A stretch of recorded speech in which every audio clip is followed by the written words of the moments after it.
C'est bientôt Noël. Il y a les enfants qui disent « chouette ». Nous commençons aujourd'hui une nouvelle série de messages intitulée « Joyeuse lumière » pour nous encourager à convertir Noël. Est-ce que Noël a besoin de se convertir ? Oui, dans notre façon de le vivre. En arrière-fond de ce que je vais vous partager, il y a cette série de messages que nous avons terminé dimanche dernier qui s'intitulait « Éternité ». Nous avons médité sur l'éternité vers laquelle nous cheminons et qui nous attend, une éternité d'amour et de joie.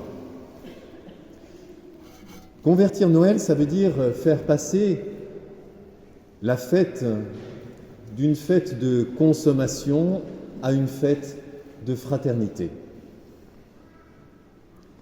Or, la clé du passage, c'est le service, c'est-à-dire l'amour qui est mis en acte et pas simplement au niveau des paroles et des idées. Le service des autres, par amour, produit en nous la joyeuse lumière de Noël. Et notre engagement, de cette façon-là, fait naître dans le cœur des autres la joyeuse lumière de l'amour. Et c'est ainsi que Noël retrouve sa véritable identité de Noël. Alors, il y aura donc 3 messages dans cette série. Aujourd'hui, c'est servir les autres, c'est un choix, c'est une intention, une décision de vie. Et puis nous entendrons dimanche prochain, c'est le teasing, servir les autres, c'est apporter l'espérance. Et puis servir les autres, ce sera le dimanche d'après, c'est apporter la joie. Et ça change Noël. Alors entrons directement dans les textes de ce jour et avec le prophète Isaïe qui fait monter comme un cri, une prière qui est un cri vers le ciel. « Ah, si tu déchirais les cieux !» C'est la prière de tous ceux qui appellent Dieu au secours. Parce que ce cri, ça veut dire « Seigneur, viens nous sauver ! Seigneur, viens nous sauver !» Ça, c'est le cri de tout le temps de l'Avent. Et ce n'est pas pour rien qu'on l'entend aujourd'hui, en ce premier dimanche de l'Avent. Seigneur, viens nous sauver. C'est la prise de conscience à la fois de la dureté de notre cœur et en même temps, parce qu'il faut le faire en même temps, de la miséricorde de notre Dieu, parce que le Seigneur est proche. Son amour est proche. Et c'est pour ça que nous pouvons crier vers le Seigneur, viens nous sauver, si tu déchirais les cieux. Et puis Isaïe avait dit également, maintenant, Seigneur, c'est toi notre Père, nous sommes l'argile, c'est toi qui nous façonnes, nous sommes tous l'ouvrage de ta main. Maintenant, Seigneur, c'est toi notre Père, nous sommes l'argile, c'est toi qui nous façonnes, nous sommes l'ouvrage de ta main. Alors comment est-ce que Dieu répond à la fois à ce cri et puis à cette profession de foi ? C'est toi qui nous façonnes. Comment est-ce qu'il répond à cela ? De fait, le grand amour de notre Dieu le fait répondre à notre appel. Et après Isaïe, alors ça ne s'est pas passé tout de suite, mais au temps de notre Seigneur Jésus, effectivement, le ciel s'est ouvert et Dieu est venu à nous. Comment ? D'abord par l'incarnation, le Verbe s'est fait chair. Celui qui est Dieu, par nature, s'est fait proche de nous, il s'est fait l'un de nous, et ça, c'est ce qu'on va fêter à Noël. Mais il y a un autre moment où il a été question du ciel qui se déchire. C'est au baptême de Jésus. Je vous cite l'évangile de Marc au 1er chapitre. Remontant de l'eau, Jésus vit les cieux se déchirer et l'Esprit descendre sur lui comme une colombe.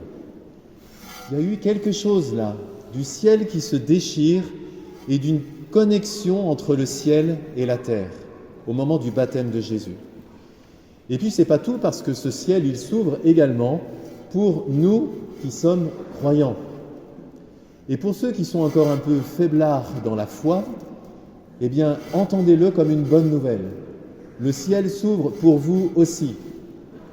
Nous l'entendons dans le livre des Actes des Apôtres, où le premier martyr, qui s'appelle Saint Étienne, lors de son procès, a une vision, et il dit ceci, c'est dans les Actes au chapitre 7, « Voici que je contemple les cieux ouverts, et le Fils de l'homme debout à la droite de Dieu. » Si lui contemple les cieux ouverts, ça veut dire que ça y est, les cieux sont ouverts définitivement et pour toutes les générations de chrétiens.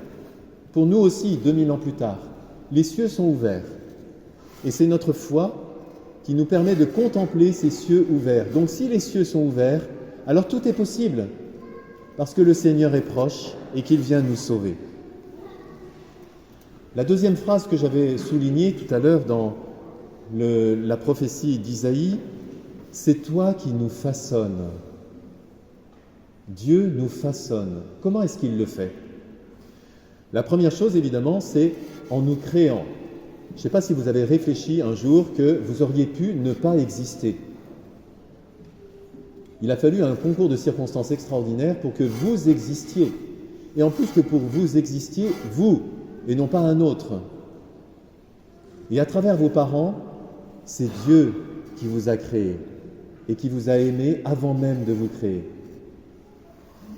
Mais Dieu nous façonne également en nous recréant. Et ça, c'est tout le grand mystère de notre condition pécheresse que Jésus a pris sur lui, non pas pour être pécheur, mais pour mourir à cause de nos péchés et ressusciter pour nous introduire dans la vie nouvelle. Donc il nous recrée, et saint Paul nous parle de la nouvelle création. Nous sommes entrés dans cette nouvelle création par notre baptême, ce que vont découvrir nos amis catéchumènes. Mais ce n'est pas tout, parce que Dieu nous façonne également en nous équipant, c'est-à-dire en nous comblant des dons de sa grâce qui nous permettent de vivre au quotidien la vie nouvelle dans l'amour de Dieu. Une vie d'amour, et Dieu nous donne ce qu'il faut pour cela. Et ce n'est pas tout, parce que Dieu nous façonne également en nous envoyant en mission. Chaque fois que nous répondons à l'appel de Dieu pour mettre en œuvre l'amour et changer le monde autour de nous, en même temps que Dieu nous envoie, il nous façonne, il modifie notre être intérieur, parce que ce n'est pas évident de mettre en œuvre l'amour et de le répandre autour de nous par la parole ou par les actes. Alors, à travers cette épreuve même que c'est pour nous, Dieu nous façonne. En fait, si je synthétise tout ça, je pourrais dire que Dieu s'est mis à ton service. Ça, c'est une donnée fondamentale qu'il nous faut bien comprendre. La raison, c'est l'amour. Et Dieu se met à ton service, toi qui es unique, chaque fois qu'il a posé un acte, d'abord en te créant, ensuite en venant à toi dans son humanité et puis dans le concret de chaque moment de ta vie, et puis en mourant pour toi, là il t'a rendu un sacré service, en mourant pour toi et à ta place. Et puis pas seulement, en ressuscitant pour toi, il te rend service parce qu'il t'ouvre le ciel. Et puis enfin, il te rend service en te donnant la vie nouvelle. Cette vie d'amour que tu as appelée maintenant à déployer jour après jour, pas à pas, dans ta vie concrète de tous les jours. Ce que je viens de dire là, c'est une sorte de synthèse de tout ce que Dieu a fait pour nous et qu'il continue de faire jour après jour dans notre vie. Lorsque saint Paul écrit sa première lettre aux Corinthiens, il en est là. Tout ça, il l'a déjà exposé. Les Corinthiens l'ont entendu. Et maintenant, il les encourage pour aller plus loin. et il écrit ceci. Le témoignage rendu au Christ s'est établi fermement parmi vous, ainsi aucun don de grâce ne vous manque. Le témoignage rendu au Christ, c'est quoi? C'est tout ce qu'on vient de dire. Que Dieu s'est mis à mon service par amour, en me créant, en venant à moi, en mourant pour moi, en ressuscitant pour moi et en me donnant une vie nouvelle dans laquelle il est lui-même l'énergie et la force qui me permet de la vivre, cette vie nouvelle. Et ça se traduit comment? Ça se traduit par le fait que Dieu m'a donné la foi pour être sauvé. Est-ce que vous la sentez à l'intérieur de votre cœur, cette foi qui fait que vous êtes là ce matin au lieu d'être dans votre lit en train de faire la grasse matinée? Cette foi qui vous a mis en mouvement, cette foi qui éclaire votre vie, cette foi que vous pouvez proclamer non seulement à vous-même mais aux autres. Dieu vous a donné la foi. Ça, c'est un cadeau extraordinaire. Et par la foi, vous êtes sauvés. Le Seigneur est proche, il vous rejoint. Et ça se traduit également par le fait que cette foi, si nous la mettons en œuvre, ça doit se voir. Pas question d'être des chrétiens passe-partout, transparents, incolores, inodores et sans saveur dans une société qui va à la dérive. Nous devons être le sel de la terre et la lumière du monde. Donc ça doit se voir que Dieu a changé ma vie parce qu'il m'aime et qu'il est venu jusqu'à moi et qu'il m'a sauvé. Aucun don de grâce ne vous manque. Ce sont les dons de l'amour gratuit qui changent notre vie, mais ce sont aussi, derrière cette expression, les dons de grâce, il y a le mot grec charisma qui a donné charisme, c'est-à-dire tous les dons d'amour dont Dieu nous équipe pour faire du bien autour de nous. Parce que c'est ça qui va rendre visible notre foi. Lorsque nous faisons du bien autour de nous, à ceux qui nous sont proches, à ceux qui sont un peu plus loin. Or, Dieu nous équipe. Il nous donne la plénitude des dons de grâce dont nous avons besoin pour faire du bien autour de nous. Et ça s'appelle servir. Et Dieu nous a recréés pour cela. Et il nous donne tout ce dont nous avons besoin pour cela. Parce qu'en faisant cela, nous transformons le monde autour de nous. Et saint Paul écrit juste après, « C'est lui qui vous fera tenir fermement jusqu'au bout, et vous serez sans reproche au jour de notre Seigneur Jésus-Christ. » Tenir fermement jusqu'au bout. Alors là, on est en plein dans la grâce du temps de l'Avent. Parce que le temps de l'Avent, c'est le temps par excellence de la persévérance dans une vie modelée par le Christ et qui est tendue vers la rencontre avec le Christ. Le temps de l'Avent, ce n'est pas simplement un temps de préparation à Noël ou de se préparer à rencontrer le petit enfant Jésus dans la crèche. Ça s'est passé il y a 2000 ans. Le temps de l'Avent, c'est en faisant mémoire de cette incarnation, de nous préparer à rencontrer le Christ face à face. Ça va se passer à la fin des temps, peut-être dans 5 minutes, peut-être dans 1 million d'années. Mais en tout cas, ça va se passer à notre mort. Lorsque notre âme va se séparer de notre corps, elle va rencontrer face à face le Christ. Or, Jésus nous dit, tenez ferme, à travers saint Paul, tenez ferme jusqu'au bout, c'est-à-dire ne vous détournez pas, continuez votre route fermement jusqu'à cette rencontre avec moi, qui va être une rencontre éblouissante de lumière et d'amour. Ne partez pas à droite, à gauche, tenez ferme. Pensez à notre précédente série, Éternité. C'est vers cela que nous allons, vers la rencontre éblouissante avec le Christ. Et donc, tenir ferme jusqu'au bout, ça veut dire mettre en œuvre l'amour qui nous a rejoints et qui nous a renouvelés de façon ferme jusqu'au bout, par la persévérance, donc de nous engager dans le service avec persévérance. Dans l'évangile d'aujourd'hui, Jésus ne dit pas autre chose. dans la petite parabole qu'il nous donne, c'est comme un homme parti en voyage. En quittant sa maison, il a donné tout pouvoir, tous les dons de grâce, à ses serviteurs, fixé à chacun son travail et demandé au portier de veiller. C'est-à-dire que Jésus a fixé à chacun de vous, et moi aussi, son travail au service des autres. Il n'y a que vous qui pouvez discerner dans votre vie, dans votre cœur, quel est ce travail que Jésus vous a confié au service du bien des autres. On peut vous aider pour discerner quel est ce travail en fonction de vos dons, de vos talents, de vos charismes, de ce que vous aimez faire, de ce qui épanouit votre vie. N'empêche que, à chacun, Jésus a fixé ce travail au service des autres. On appelle ça le service. Et veiller, puisqu'il nous parle de veiller, ça manifeste une intention, une décision, un choix de vie. On peut choisir soit de s'endormir, soit de veiller dans cette énergie spirituelle qui fait de nous des vivants ou pas. Donc veiller, c'est rester intentionnellement dans une attitude de service par amour. Ça ne veut pas dire qu'on va y arriver de façon parfaite à chaque fois. Mais ce qui est important, c'est de manifester, d'incarner dans notre vie une intention, un choix, une décision.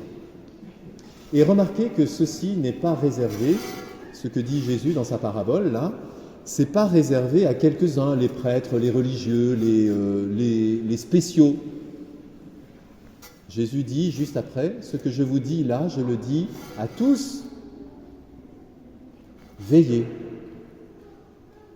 C'est-à-dire, soyez engagés par votre vie dans une vie nouvelle où l'amour est en acte par le service. Veiller, c'est un choix de vie.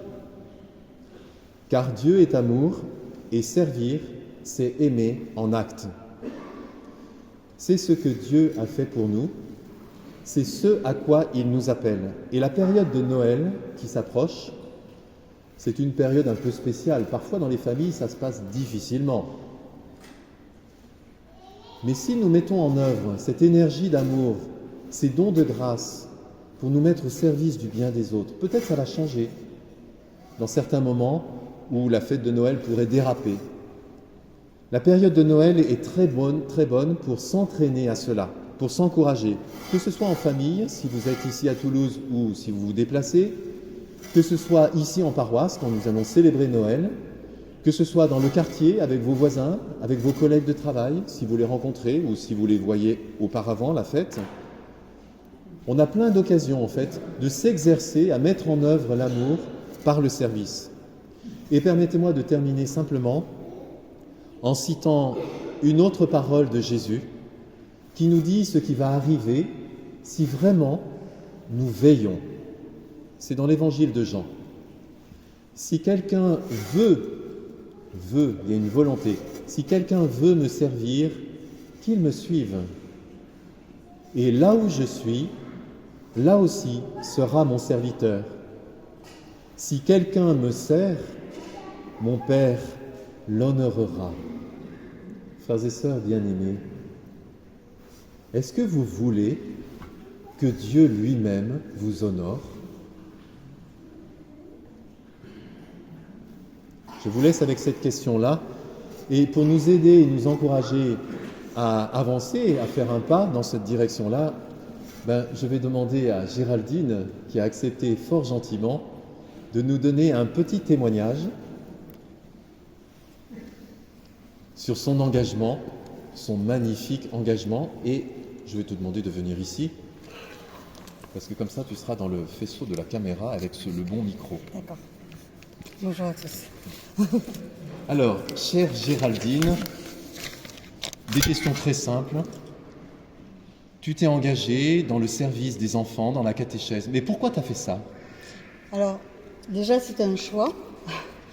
C'était au départ pour remercier le Seigneur qui m'a fait une magnifique grâce suite à un terrible événement dans ma famille. J'étais un peu en colère contre lui au départ.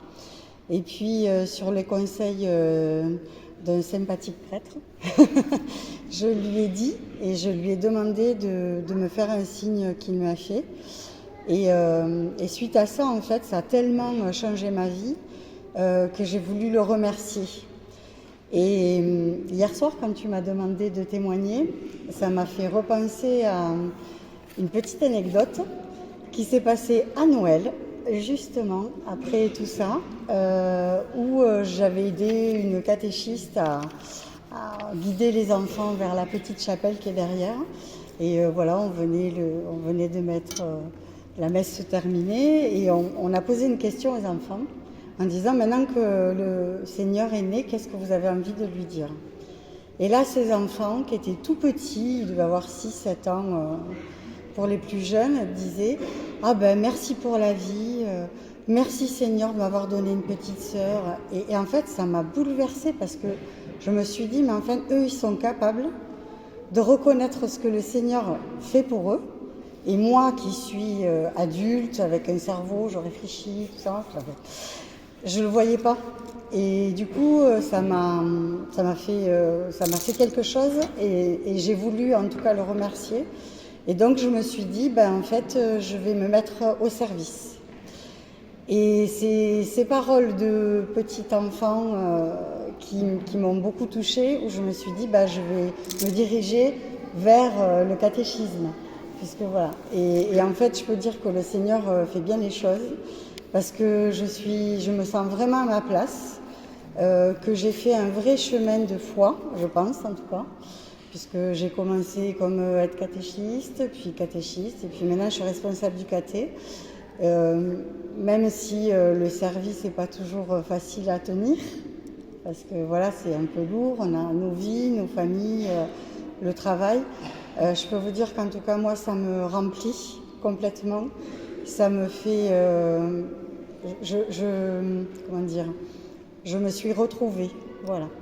Et je vous conseille de laisser la main au Seigneur, vous guider en tout cas, vers un service, peu importe quel sera ce service, hein, même s'il est petit. Mais quand on laisse le Seigneur aux commandes, voilà, il se passe des choses merveilleuses et je vous encourage à trouver votre place dans un service. Merci beaucoup.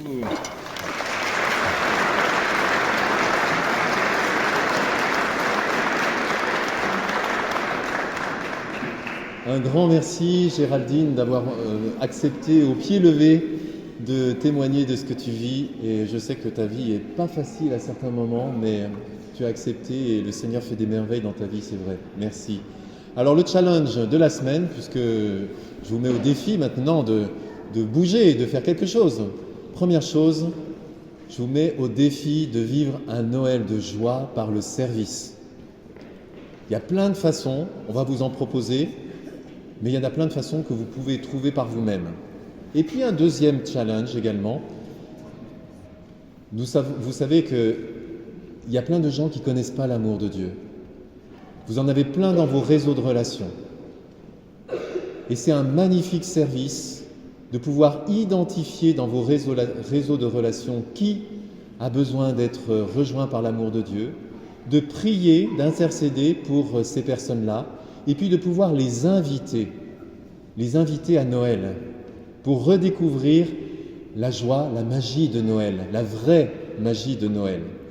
Et si vous le voulez, vous pouvez manifester ce petit challenge-là en inscrivant les prénoms des personnes pour qui vous allez identifier, pour qui vous allez prier et inviter sur le panneau qui est tout au fond de l'église.